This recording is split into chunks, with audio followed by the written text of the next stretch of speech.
Satu jawapan dia D. Okey, dah tentulah jawapan dia ketumpatan ya.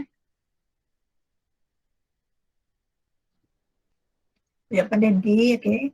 Okay, yang kedua, terbentuk yang manakah kuantiti vektor dan juga kuantiti terbitan. Dia lah vektor, dia terbitan. Dia bukan asas ya. Kalau ada asas dia tak jadi. So A ni, daya, tenaga dan momentum. Tenaga bukan vektor. Walaupun ni semua adalah kuantiti terbitan. Okay, tekanan, impas dan hal laju. Impas, hal laju. Tekanan, impas, daya impas. Impas bukan tekanan ya. Ya, tekanan, sekejap kita tengok formula P sama dengan F bagi A. Okey, tekanan betul. Tekanan ialah kuantiti vektor. Tekanan, impas tidak, laju ya. Daya, berat, sesaran. Okey. Daya, berat, sesaran ni macam ya je kan. Okey, daya, berat adalah kuantiti vektor. Dua-dua kuantiti vektor dan juga terbitan. Tetapi sesaran ni walaupun dia kuantiti vektor, dia adalah kuantiti asas. Sebab tu C bukan. Jawapan yang betul ialah D. Itu dia pecutan, kerja, tekanan. Ni semuanya kuantiti terbitan dan semuanya adalah kuantiti vektor. Maknanya dia ada arah. Okey. Nak tahu dia vektor ataupun tidak kelas ya. Dia syarat dia jangan vektor bagi vektor. Macam ni daya vektor. Yang ni kuantiti skala kan. Kuantiti skala kan. So daya bagi skala kita akan dapat balik vektor lah. Ya. Vektor dengan skala. Kalau vektor dengan vektor dia habis. Skala dengan skala pun tak boleh. Jadi saya tahulah tekanan ni adalah kuantiti vektor. Kerja W sama dengan mgh. Dia ada ni graviti ni. Kerja dia ada arah. Kerja ataupun W Fs. Dua-dua ada arah. Pecutan dah tentulah ya. So jawapan dia D ya. Vektor dan terbitan. Okay, senang ya. Yang kedua, antara berikut yang manakah unit bagi kuantiti terbitan? Okey, watt kuasa. Ya, betul ke? Macam betul kan? Meter panjang kuantiti asas. Ampere arus kuantiti asas. Kilogram jisim kuantiti asas. So jawapan dia watt kuasa. Nampak tu senang soalan tak? Silap jawab habis ya. So watt lah kelas kuantiti terbitan. Yang lain semua asas. Okey, 4. Lajulah sebab soalan senang ya. Antara berikut alat manakah tidak mengukur kuantiti asas? Okay. A ni ukur apa? A ni ukur jisim. So A ni jisim. Neraca Newton. So, dia ukur kuantiti asas. Okay, C ni dia ukur panjang. Kuantiti asas juga. Oh, betul. Okay, D ni suhu. Termometer. Okay, ini adalah tolak Borden. Ini tekanan. Tekanan bukan kuantiti asas kelas. Tekanan ialah kuantiti terbitan. So jawapan dia B. Okay. Cikgu. Ya. Yeah. Yang soalan 2 tadi tu dalam Google Form dia buat C yang betul. Okay, mungkin susunan dia betul tak? Betul Susunannya betul. Susunan betul. Saya tulis C jawapan dia C Kalau buat D salah tapi dia tak ada jawapan kan? Dia cuma kata salah je kan? Maknanya D tu salah lah. Awak jawab D salah Saya jawab C. Jawab C dia kata betul. Fikir markah. Oh, daya berat. Okey, bukan C kelas. Tak apa. Yang ada mungkin masa saya buat tu kot. Masa saya buat jawapan tu saya nak tekan kot. Okey. Jadi saya dah check dah memang jawapan nombor 2 ni ialah D. Sesaran tu adalah kuantiti asas. Kan dia nak syarat dia terbitan. Ya. Jadi memang confirm lah C tu salah. Okay, jawapan dia D lah. Okay, tak apa ingatkan saya nanti saya boleh tambah markah. Siapa-siapa yang ada masalah nanti boleh DM direct ke ataupun kita tak tahu soalan mana yang ada pembetulan ya. Nanti beritahu saya tak apa. DM direct ke macam mana ataupun kalau ramai saya mungkin kita buat senarai lama ke. Kita apa tengok dulu. Nanti kita beritahu balik ya. Okey, sampai nombor 4 okey ya? Yes. Okey. Okey, cikgu. Okey. Kita 5 ya. Okey, 5 Raja menunjukkan gerai isi padu melawan suhu. Ni kalau betul sangat adalah gayanya, tak nampak soalan kesudahan. Okey, menunjukkan gerai isi padu melawan suhu. Pernyataan manakah betul mengenai graf tersebut? Okey, graf ni nampak dia bertambah secara linear kelas. Dia bukan berkadar terus. Ya. So, mana satu yang betul ya? So, nombor 5 ni adalah A lah. Isi padu bertambah secara linear kepada suhu. B adalah paksi Y bertambah secara linear pada suhu. So, memang nampak A ni betul. Yang lain isi padu berkadar terus salah lah. Isi padu berkadar songsang tak C tu kan. Isi padu bertambah secara linear pada suhu mutlak. Ini bukan suhu mutlak. Darjah Celsius ni kelas. Okay. Suhu mutlak tu suhu sifar mutlak yang negatif 273. Isi padu berkadar songsang dah tentu salah.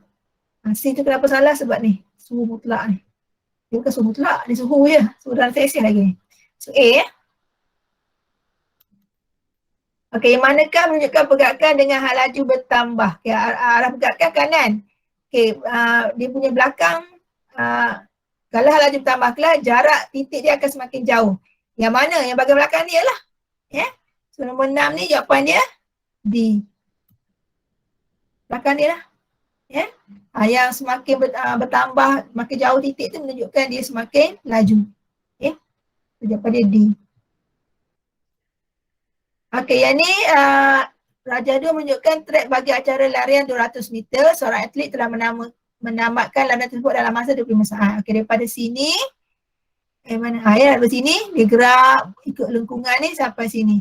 Okay, masa dia 25 saat. Jarak dia 200 meter. Okey, itu poin yang ada ya. Berapakah hal laju? Soalan nak hal laju ke bukan nak laju.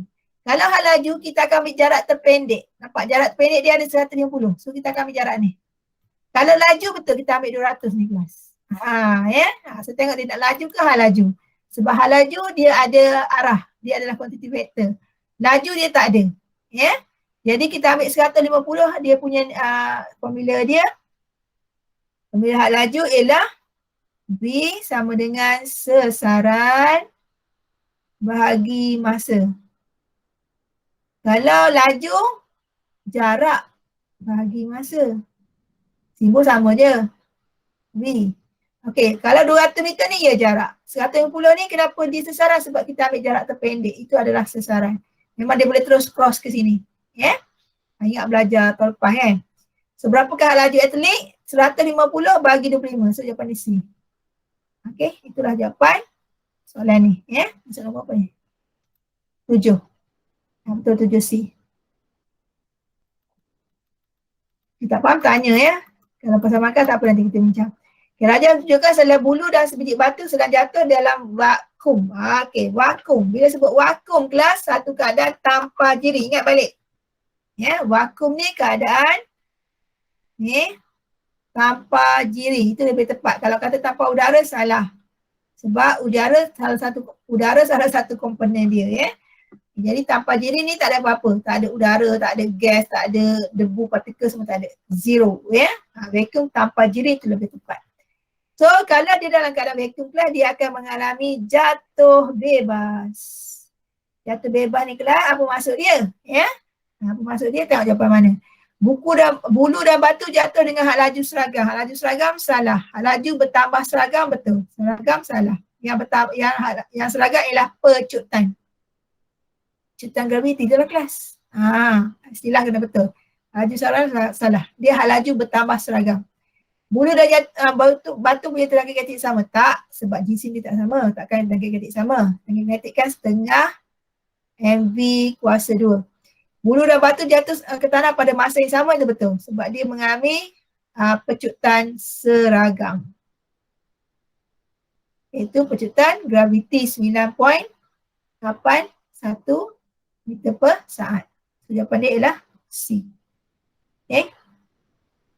Sikit lagi.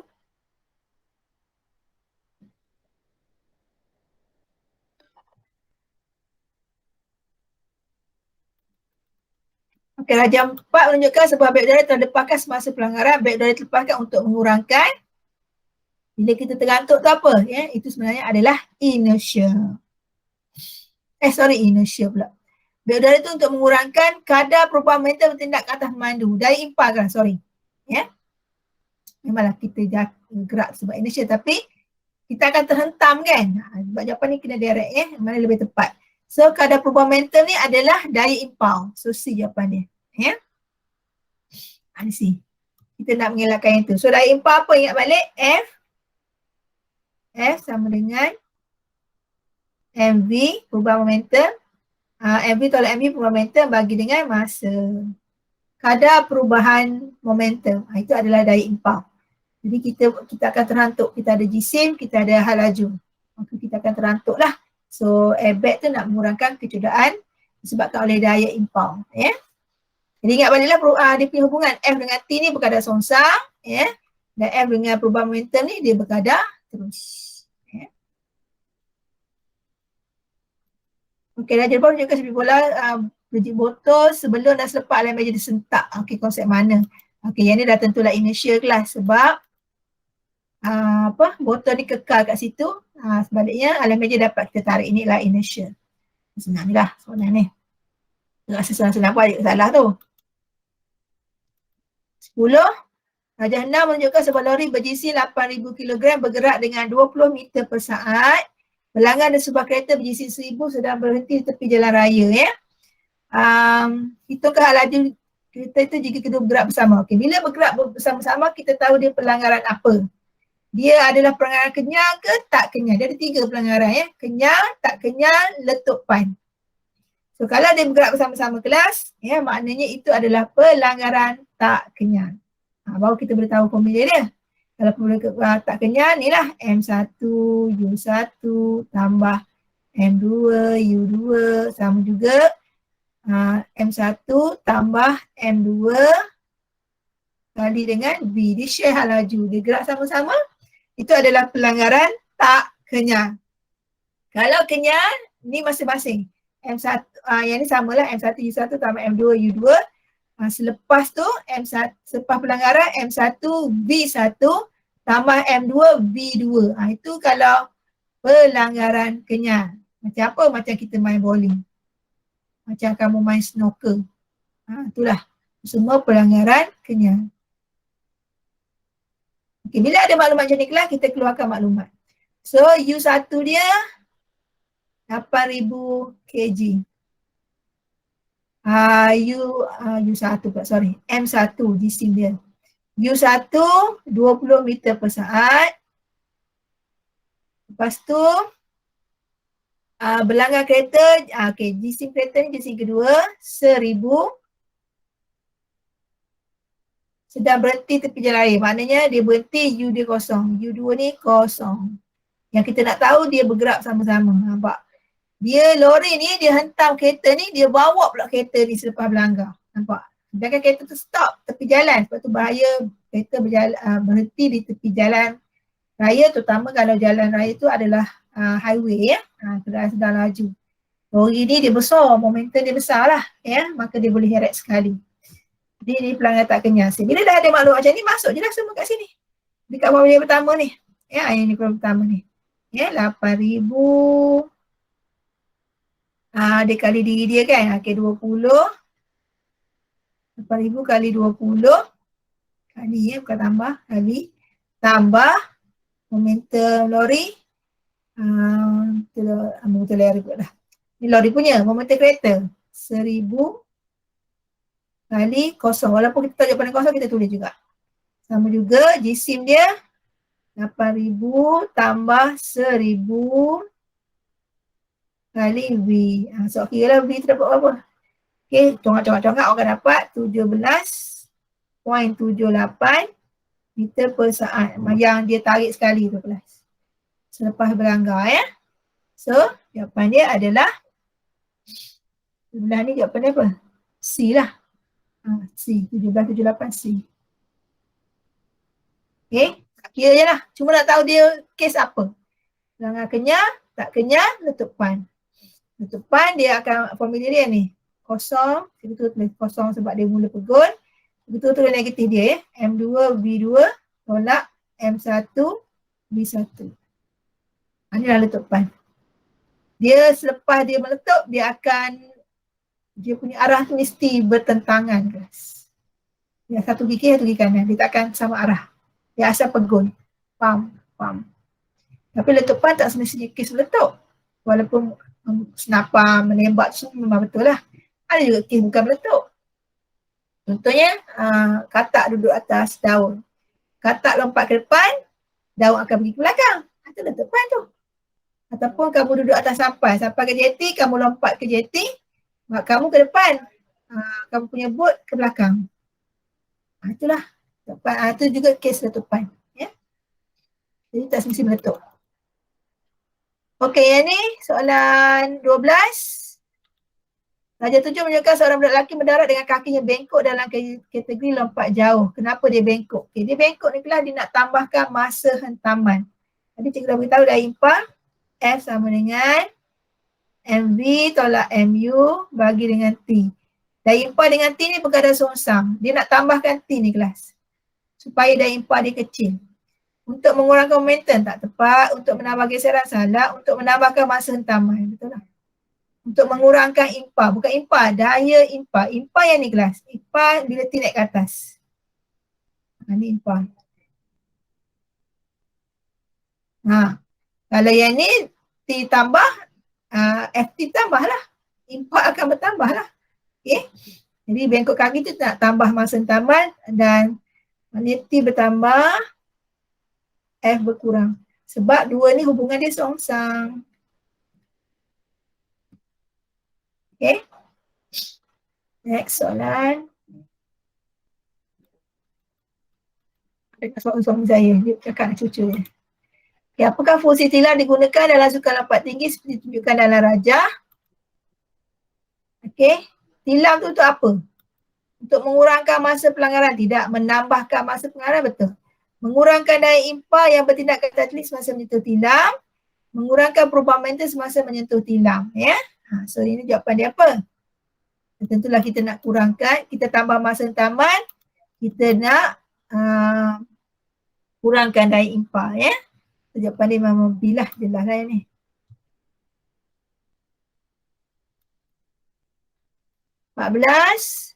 Sebuah satelit mengelilingi bumi boleh berada dalam orbitnya dan tidak terlepas ke ruang angkasa. Kerana apa? Sebab dia tak terlepas tu sebab adanya daya tarikan graviti bumi lah kelas. Okey.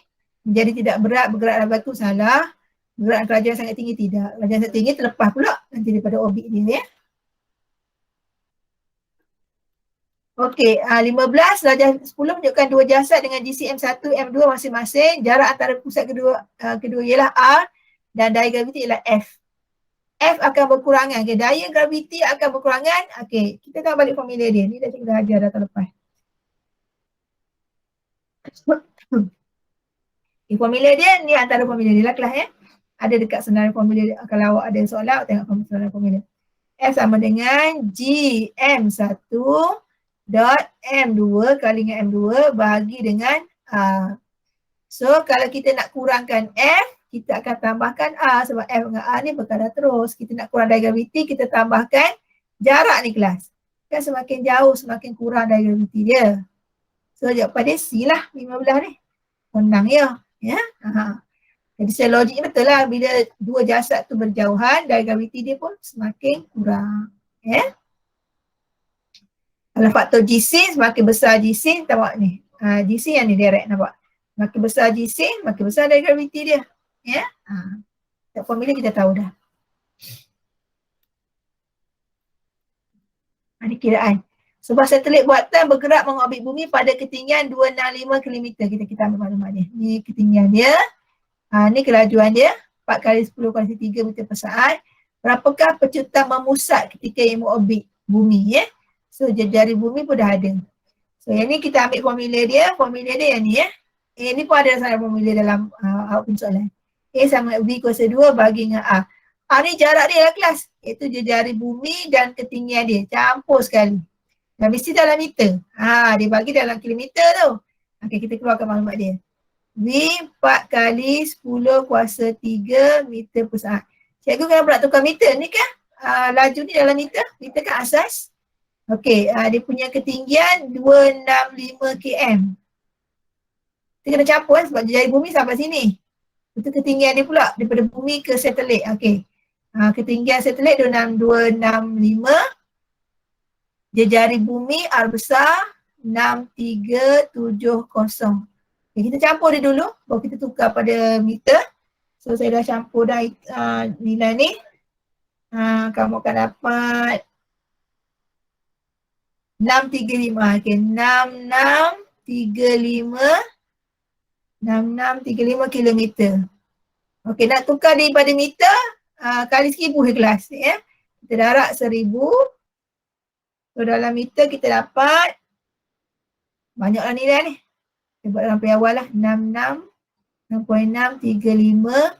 So ni 3, 33, 1006. 30, ni 30. Okey, betul. Okey, baru masuk sini. Senang. Kita dah tukar siap-siap. So 4 kali 10 kuasa 3 kuasa 2 kan dia. Bagi dengan R ni ya.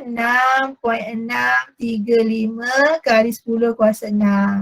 Kalau bagi awak akan dapatlah nilai dia 2.4 meter per saat per saat. So 2.4 naik A. Kan? Tu.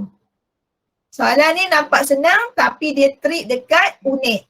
Kalau awak tak ni awak masuk Lego kilometer salah kelas. Nak tahu kita perlu tukar unit tidak? Ya, kadang-kadang tak payah tukar pun cikgu ni. Okey, memang ada certain kita tak perlu tukar. Contoh kita kira Pascal. Luas nombor pertama dah cm persegi. Nombor kedua cm persegi. Tak payahlah sebab benda tu kita darab silam macam tu je. Tapi yang ni biasanya kita akan tukar. Okay, awak nak tengok dia punya hints tukar tidak, awak tengok dekat nilai dibagi. Nampak ni kelajuan ni kan meter per saat. Dia guna unit asas ni. So mestilah ni pun meter juga kelas, tak boleh dalam kilometer. Lain ni kilometer per saat. Barulah ya. Janganlah kita jarang tulis kilometer per saat ni. Kali nilai jauh kan. Lainlah tu tik dia lah. Tengok pada nilai diberi. Nak tahu dia asas tidak, biasa kita guna asas lah sebenarnya ya. Okey, boleh ambil nilai tu ya. Macam ni meter. So meter per saat, meter lah. Panjang dalam meter asas. Okey, antara berikut yang manakah benar tentang satelit geopergon? Ia bergerak dengan arah yang sama dengan orbit bumi, betul. Tempoh putarannya 1 hari, betul. Bumi kan 1 hari 24 jam. Orbit sentiasa di atas keterusan bumi, betul. Tidak memiliki sebarang tarikan graviti, salah. So jawapan dia A. So 17 A ya. Okay, ni apa? Bab 3 awak belajar tahun lepas kan. Hukum kegravitian semester. Okey, ni nak kira haba. Perempuan juga ni. Kita tak maklumat dia bagi. Nampak? Daripada ujung ke kosong. Panjangnya 2.5 cm. Daripada ujung ke di mana kita nak ukur. Panjang Mercury. 40 cm panjang dia. Daripada ujung ke 100 darjah Celsius. 60. Okey, kita keluarkan maklumat dia kelas senang saja. Okey, sebab kita nak kira kan. Baik, saya keluarkan maklumat dia lah. Berapa maklumat dia bagi? L kosong 2.5 cm. L tu panjang L theta yang kita nak kira 40 cm. L 100. Sebab takat didik lah. L kosong takat beku. L 100 takat didik. 60 cm. Okay. So formula dia theta sama dengan L theta tolak L kosong. Kita bawah dia L 100 tolak L kosong kali 100 darjah Celsius. So buku awak dia tulis macam ni kan. Dia tulis L theta kan bagi dengan L 100. Kita dapat L theta 100 ni kita tolak lah sebab kosong ni kan negatif, kita kena tolak nilai ni. Itu yang dapat yang ni kalau masa KBSN memang macam ni lah. Di KSSN dia tu ringkas kat sini. Tapi kalau ringkas tak faham tak guna juga ya. Cikgu terang balik. Kita dapat mana? Mana daripada nilai dikira ni sampai kosong. So kalau panjang daripada kosong ni kita kena buang lah, tolak lah. Itu yang keluar macam ni. Ini sebenarnya kebiasaan dulu tapi diguna pakai lah. Sebab kamu guna L theta bagi S1 kan kali 100 darjah Celsius. Benda yang sama kelas. Saya masukkan nilai 40 tolak 2.5. Bawah 60 tolak 2.5 kali 100 darjah Celsius. Okay, kita akan dapat 37.5 bahagi dengan 57.5 kalilah 100. So kamu akan dapat 65.2 darjah Celsius. Sudah pasti. Okay, dapat terus kelas. Kena be careful je lah kira ya.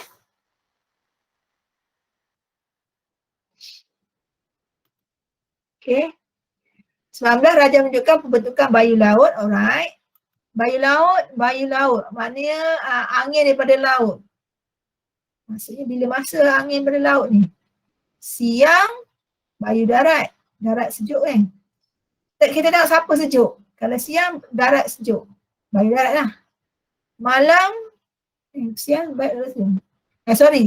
Siang, bayu laut. Siang bayu laut. Sebab yang masih sejuk lagi adalah air, laut. Malam bau bayu darat. Sebab malam darat dah sejuk. Air belum lagi. Air dia masih panas lagi. Lepas tu orang mandi laut malam tak ada apa. Tak ada apa baru masalah tak ada. Okey, bayu laut maksudnya siang. Berlaku kat siang. Kita tak tahu di bayu laut tu bayu darat tu siang malam kita tengok angin tu siapa sejuk. Angin datang pada mana. Bayu laut maksudnya angin pada laut. Angin yang lembut. Bayu, panggil bayu kan. Sepoi-sepoi kan. Dia bukan taufan ya. Menyatakan mana betul? Kelajang udara lebih tinggi berbanding kelajang tak ada kaitan. Ketempatan udara di atas permukaan darat lebih tinggi daripada ketempatan udara di atas permukaan laut. Ketempatan udara di atas permukaan darat lebih tinggi. Kalau hari siang, kalau di darat sebab yang sejuk laut.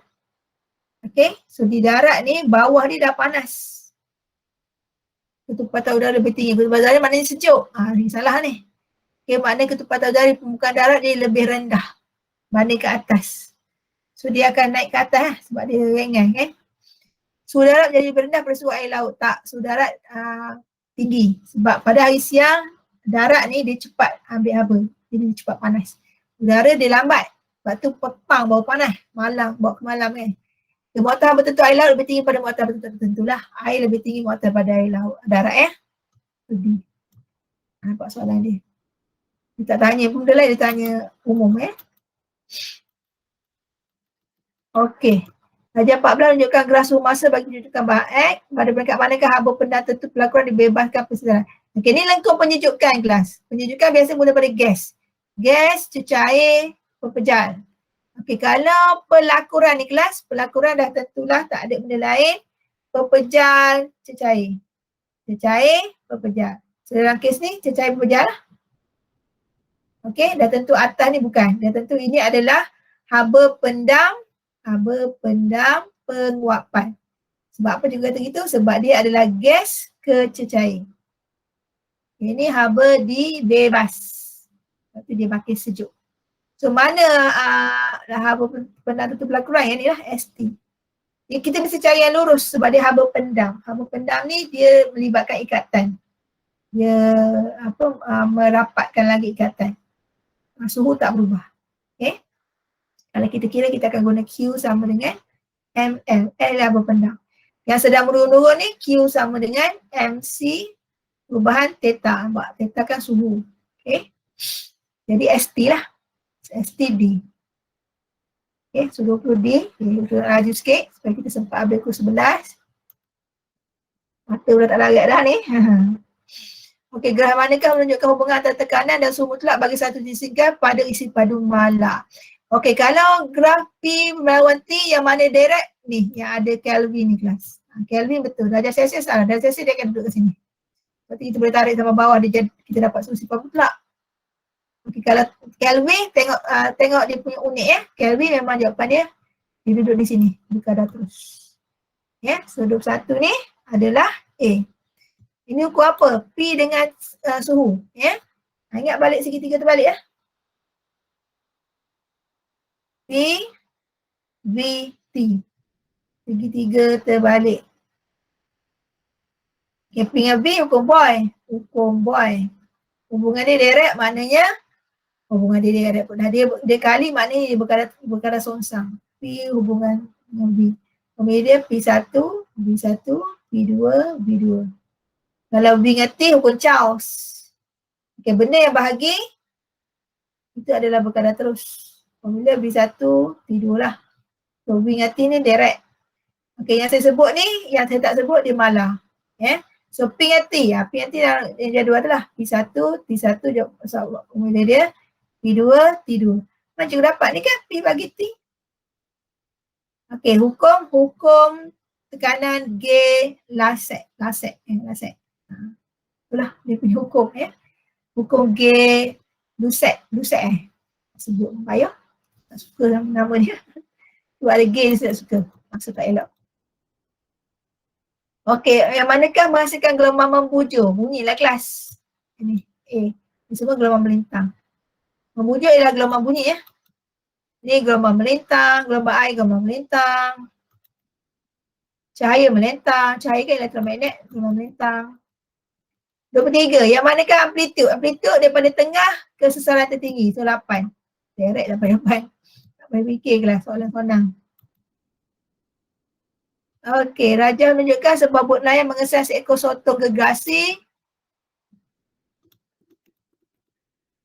dengan kelajuan bunyi 1500. Okey, dah ada V dia. Okey, masa dia, nampak dia titik kat sini. Mili saat. So, formula untuk menentukan kedalaman ni.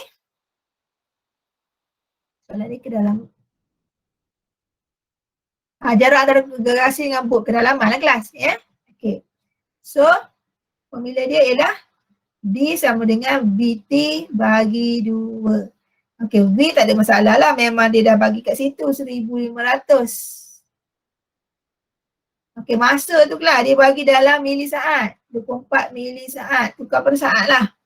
So, 24 mili ke saat 1000. 24 bagi 1000. 2.4 kali 10 negatif 2 saat. Tu je trik dia. Masuklah nilai ni. 1500 kali 2.4 kali 10 negatif 2. Kalau sotong pula duduk kat situ So, bagi 2 sorry. Bagi 2, so kita akan dapat 18 meter.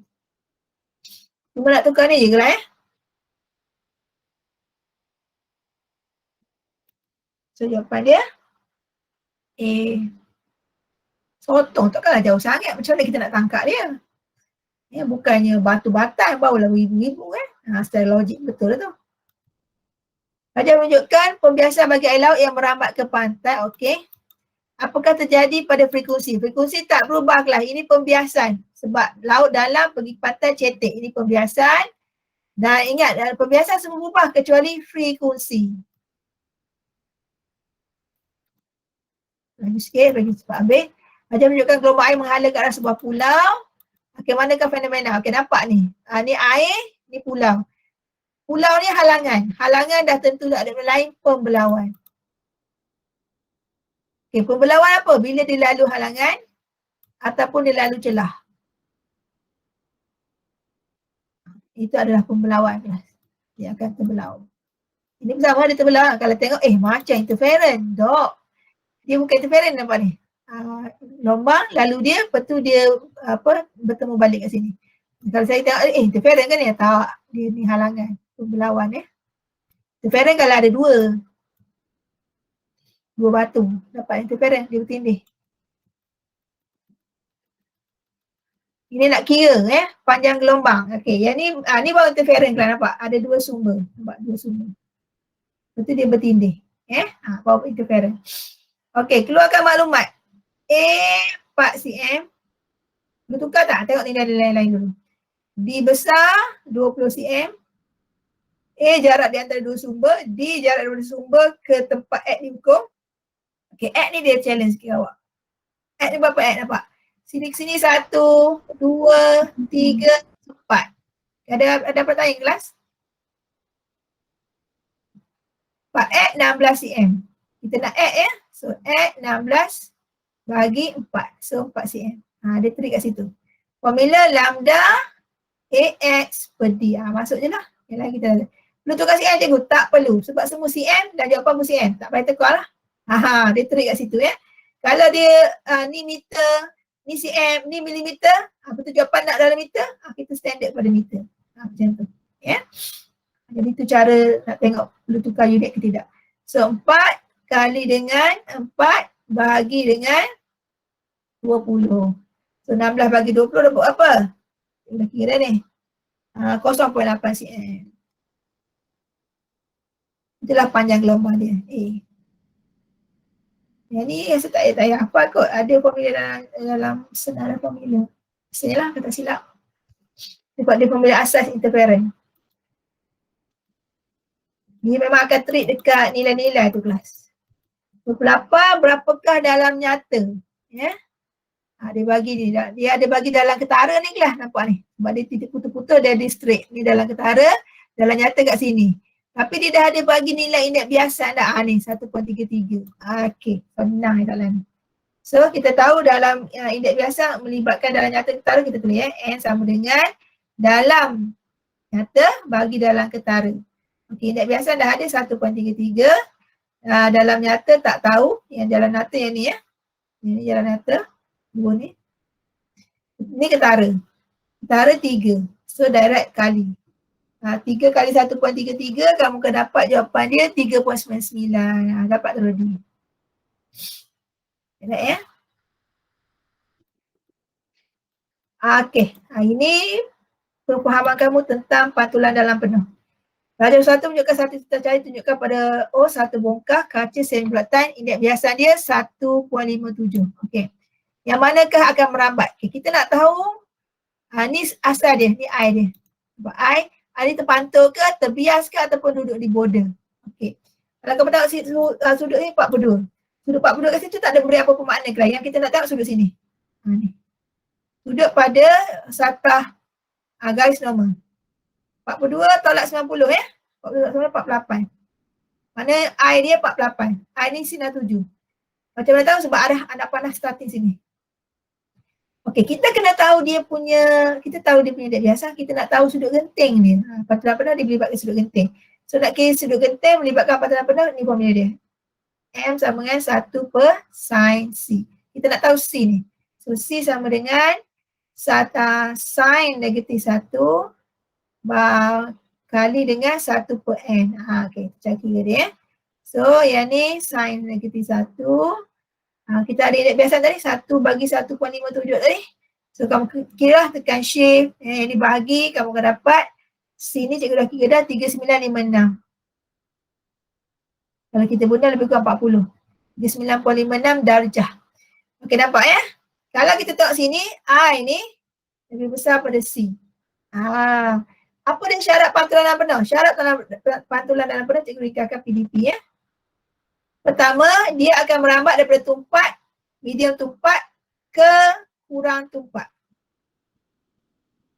Ni tumpat kelas. Separuh ni tumpat. Dia pergi ke kurang tumpat. Betul lah sebab dia start ke sini. Tumpat ke kurang tumpat. Okay, dia dah memenuhi syarat pertama. Yang kedua, I lebih besar pada C. 4. Sudut 7, 48. Sudut genting ni 39.56. Jadi memang dah berlaku pantulan dalam penuh. So jawapan dia ialah D. Dia terpantul. Dia pergi, dia terpantul balik. Kat mana sudut genting? Sudut genting apabila I sama dengan C apabila A 90 darjah. Dekat sini. Tapi bukan sudut ni lah. Bukan lah maknanya ketika I 39.56 lah. Kita tengok A ni 90 darjah. 90 darjah kita tak nampak ni. Ni cahaya kedua ni, cahaya yang terbias tidak, terpantau pun tidak. Dia duduk kat border. Memang tak nampak. Buat ada eksperimen ni rasa kan? Itu nak berlaku sudut genting. Sebab cikgu sakit dah. Mencengkang kuala cikgu lah. Okey, 29. Habis. Cikgu juga nak habiskan juga. Dan setengah jam ni. Okey, 30. Raja menunjukkan lintasan sinar cahaya yang melalui sebuah kantar cembung. Yang manakah betul? Okey, ini sinar yang ketiga yang jarang kita guna. Sebab dia gambar sinar kelas, sebenarnya dia lalu sini terus. Dia lalu ke titik fokus. Sampai ke tengah kantar dia akan lurus. So, jawapan dia ni lah. S. Ini titik ketiga yang jarang kita gunakan sebenarnya. Dia akan pergi ke titik fokus sebab kita biasa guna ni objek, yang straight. Straight. Okay, bila sampai tengah kantar dia akan menupu ke titik fokus. Ini guys yang pertama kita guna. Yang kedua dia akan terus pergi ke tengah kantar. Di mana dia bertemu itulah image. Okey, yang ketiga, yang ni memang kita jarang guna, memang tak guna pun. Guys yang ketiga ni iaitu dia akan pergi okey, mana objek, okey start objek mana, okey daripada objek ni dia akan terus pergi titik fokus. Terus pergi pada kantar, okey tanpa kantar dia akan lurus. Ni guys yang ketiga ni dia bertentangan dengan guys yang pertama. Jawapannya S. Jawapannya D. Gambar ni dia terlari sikit. Sepatutnya titik fokus. Tekan dalam kamu ya. Dekat.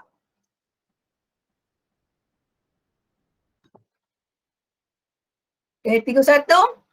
Yang ni jalan selekoh. Kat PPTR pun ada ni. Jalan selekoh. Cermin apa nak guna? Mesti guna cermin yang membesarkan pemandangan kita. Wider your view. Ya. Besarkan kita punya pemandangan. So mestilah cermin cembung. So, jawapan dia C. Okay. 30 kan? 31 sorry. 31 C. Cermin cembung. Kalau cermin cekung dia akan besarkan image. Dia cekung. Kita tengok daripada bawah. Ya. Sebab yang bila dia tutup garis-garis ni maknanya belakang tu legap. Cermin cembung lah kelas. Dia akan melebarkan pandangan, image jadi kecil. Saya image kecil. Kalau cekung, image jadi besar. Itu biasanya cermin doktor gigi letak kat gigi kita. Nak tengok apa masalah. Okay, apakah yang cerita terakhir oleh mikroskop majmuk? Okay, mikroskop digunakan dua kata cembung yang powerful. Dua-dua akan membesar. Okay, tapi kalau image akhir, dia akan sama dengan image eye teleskop iaitu Maya Maya mana pada Songsa, Maya gain dia tegak. Ya. Maya tegak besar. Mana Maya Songsa? Ni, tegak sama saiz. Nyata tegak Maya Songsa misalnya tu. Maya Songsa lebih besar. Oh, saya faham. Jawapannya mandi. Tapi sebab gambar tu